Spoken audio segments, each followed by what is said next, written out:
kasih Puan Pengerusi Tetap. Bismillahirrahmanirrahim. Yang berbahagia Puan Pengerusi Tetap, yang berbahagia Puan Timbalan Pengerusi Tetap, yang berhormat Wakil Ahli Majlis Kerja Tertinggi UMNO, iaitu Yang Berhormat Datuk Seri Insinyur Muhammad Zain bin Muhammad, Yang Berhormat Datuk Seri Panglima Lajim bin Ukin, Yang Berhormat Datuk Syaziman bin Muhammad Mansur, yang berbahagia Naib Ketua Pergerakan Puteri UMNO Malaysia, yang berbahagia Yang Berhormat Pegawai Pergerakan Puteri UMNO Malaysia, Barisan Exco, Ketua-Ketua Pergerakan Puteri UMNO negeri-negeri, perwakilan serta pemerhati yang saya kasihi sekalian. Assalamualaikum warahmatullahi wabarakatuh. Salam satu Malaysia. Alhamdulillah, berkat keizinan dan limpahan kasih serta rahmat Allah SWT, Mesyuarat Perwakilan Puteri UMNO Malaysia sempena dengan Perhimpunan Agung UMNO 2010 ini dapat diadakan. Dan hadirnya kita pada hari ini adalah dimungkinkan oleh terlunasnya tanggungjawab melaksanakan Mesyuarat Perwakilan Puteri di peringkat cawangan-cawangan dan juga peringkat bahagian-bahagian. Terima kasih kepada adik-adik puteri-puteri cawangan-cawangan. Terima kasih kepada adik-adik puteri-puteri bahagian-bahagian. Selawat serta puji ke atas junjungan Nabi Muhammad SAW. Di atas semangat perjuangan baginda dan bersandarkan semangat inilah Pergerakan Puteri meneruskan perjuangan Alif, Ba dan Ta, iaitu untuk agama, bangsa dan tanah air. Alhamdulillah juga dengan izin Allah SWT, Perhimpunan Pergerakan Puteri dapat diadakan dengan aman, tenteram dan harmoni di bawah kepimpinan Kerajaan Barisan Nasional yang terus gah membawa Malaysia ke pesada dunia. Jutaan penghargaan kepada semua perwakilan di atas semangat, komitmen dan dedikasi untuk memastikan puteri terus utuh, disenangi kawan dan juga dikagumi lawan. Sidang perwakilan yang dirahmati Allah sekalian, tatkala orang sibuk membina bangunan tinggi, orang Melayu dan Bumi Putera sibuk berebut menjadi pengawal keselamatannya. Kalau orang sibuk membina pusat perniagaan, orang Melayu dan Bumi Putera pula sibuk berebut tapak warung-warung makanan. Kalau orang sibuk membuat hypermarket, orang Melayu dan Bumi Putera pula sibuk menjual goreng pisang di depannya. Kalau orang sibuk mencipta kekayaan, kita pula sibuk menjajah ceritanya. Kalau orang sibuk membuat perniagaan ekspor, anak dara kita jadi keldai belasahannya. Hakikatnya, orang-orang Melayu dan Bumi Putera sibuk untuk menjadi sederhana dan ala kadar sahaja. Kenapa? Adakah kita sudah puas, selesa dan bangga dengan kesederhanaan ini?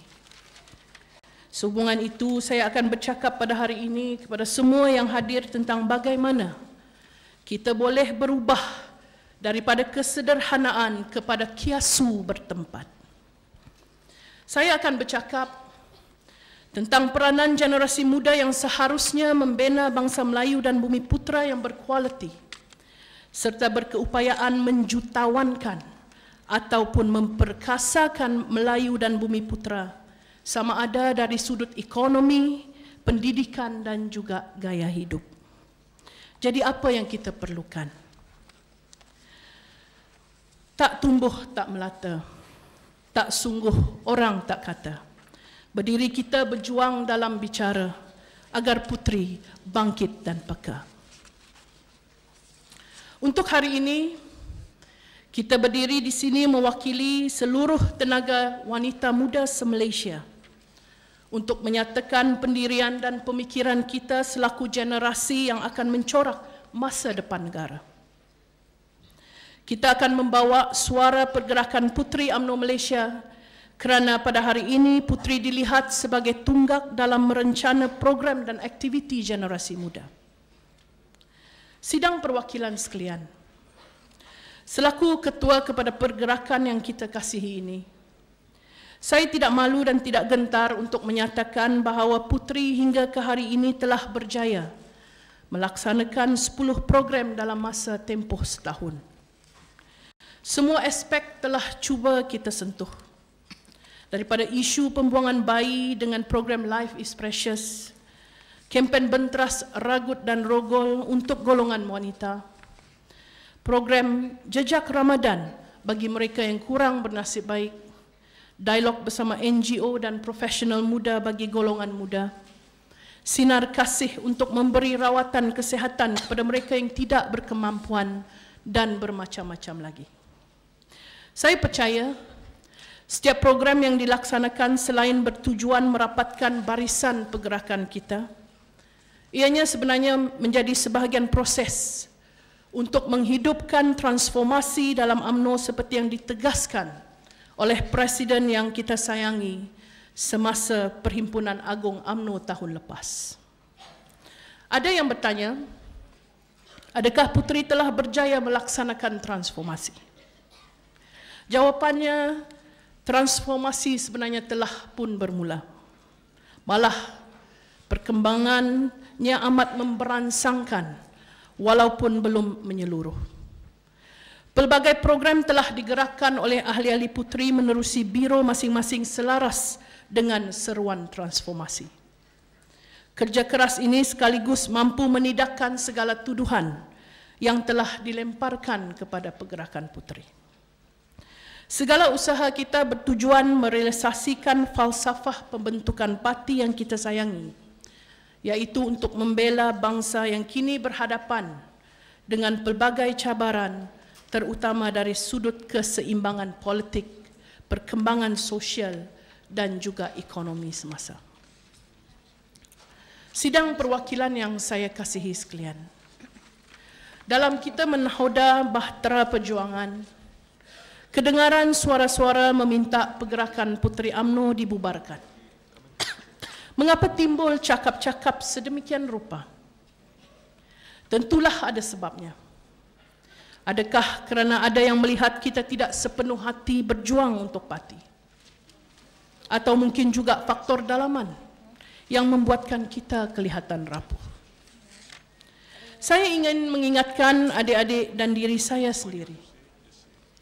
Sebagai manusia, ada ketikanya kita terlupa akan tanggungjawab bersama.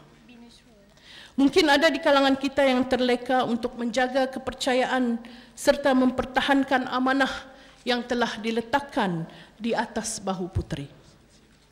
Sebab itu ada kalanya kita dilihat hampir tergelincir dari landasan perjuangan yang mempunyai matlamatnya tersendiri. Lebih menyedihkan lagi, ada ketikanya kita alpa bahawa banyak mata di luar sana bukan sahaja memerhati, malah menilai daripada jauh sama ada kita benar-benar boleh membawa pergerakan ini ke arah transformasi. Sidang perwakilan Puteri yang saya kasihi sekalian, kita mesti sedar bahawa tanggungjawab untuk memperkasakan pergerakan kita adalah di atas bahu kita sendiri. Kita tidak boleh mengharapkan orang lain untuk menggerakkan agenda Puteri. Pucuk pimpinan menaruh harapan dan kepercayaan sepenuhnya kepada Puteri untuk menjadi sayap yang tidak kurang pentingnya dengan sayap-sayap yang lain yang ada di dalam UMNO itu sendiri. Pucuk pimpinan juga berpesan bahawa tanggungjawab Puteri adalah sama berat seperti juga sayap-sayap yang lain. Kakak dan abang yang lahir lebih awal daripada kita yang bergelar Puteri ini mempunyai peranan masing-masing yang juga bermatlamatkan mengukuhkan parti untuk memartabatkan bangsa. Pucuk pimpinan kita menjadi pemerhati, menegur mana yang silap dan memberi dorongan serta galakan untuk kebaikan pergerakan kita. Cuma sebagai adik bungsu, mungkin ada kalanya kita terlepas pandang Nawaitu murni mereka dan kita tidak boleh malu untuk mengakui bahawa ada kalanya kita terkilaf serta terleka sehingga menjejaskan kewibawaan pergerakan kita. Martabat dan maruah pergerakan Puteri UMNO adalah tanggungjawab kita. Jika puteri dilihat oleh pihak luar sebagai tidak memainkan peranan yang berkesan, maka kita bertanggungjawab untuk membuktikan sebaliknya. Syukur Alhamdulillah, adik-adik puteri semua telah membuktikan kewibawaan masing-masing dengan melaksanakan program-program melalui biro masing-masing. Program VOG ataupun Voluntary Group for Everyone, program Bentras Ragut dan Rogol atau B2R, program Sinar Kasih, Majlis Dialog bersama NGO dan profesional muda, serta program Bual Bicara Tokoh Politik, program Cari Seramai Ahli dan Kembara Daftar Pemilih, dan jika hendak disebutkan semua, mungkin tidak terungkap pada hari ini. Sehingga 12 Oktober 2010, kita sebenarnya telah mempunyai keahlian seramai 347,378 ahli selepas melalui proses pemutihan. Dan ini merupakan hasil kerja keras adik-adik puteri sekalian yang tidak pernah berputus asa dan tidak pernah mengenal erti lelah untuk menarik golongan muda menyertai pergerakan Puteri UMNO itu sendiri. Begitu juga dengan program memupuk semangat kesukarelawan di kalangan generasi muda yang sememangnya amat dituntut oleh barisan kepimpinan yang kita kasihi. Semua ini menjadi pendorong serta penerangsang kepada kita untuk semua memainkan peranan dengan lebih giat lagi. Semuanya untuk mengukuhkan parti dan menjadikan UMNO sebagai wadah perjuangan bangsa Melayu dan juga kaum-kaum yang lain yang ada di negara kita. Sidang perwakilan yang saya kasihi sekalian, saya amat berharap dan sentiasa berdoa semoga semangat ini sentiasa berkekalan. Lebih banyak program yang menarik dan mencetuskan semangat untuk bersaing secara positif sesama ahli mestilah kita gerakan supaya pergerakan kita dilihat bernafas serta hidup. Kita tidak boleh menyalahkan orang lain atau pihak lain sekiranya pergerakan kita gagal lantaran kitalah yang memimpin puteri, bukannya orang lain. Adik-adik sidang perwakilan yang saya kasihi sekalian, daya juang serta semangat ahli-ahli puteri mesti berada pada tahap yang tidak boleh dipersoalkan dan juga diragui oleh sesiapa pun di negara kita. Jika kita mahu diiktiraf, maka sewajarnya kita menyoal diri sendiri adakah layak menerima pengiktirafan itu. Jika kita benar-benar layak, maka mengapa sehingga sekarang masih ada segelintir daripada kita yang sentiasa mahu mengusik keutuhan barisan yang telah kita bina selama ini? Kenapa adik-adik? Mengapa ada masih di kalangan kita yang bersikap cukup selesa dan begitu berat untuk menunjukkan komitmen, menggerakkan setiap usaha ke arah memantapkan puteri yang sama-sama kita sayangi ini?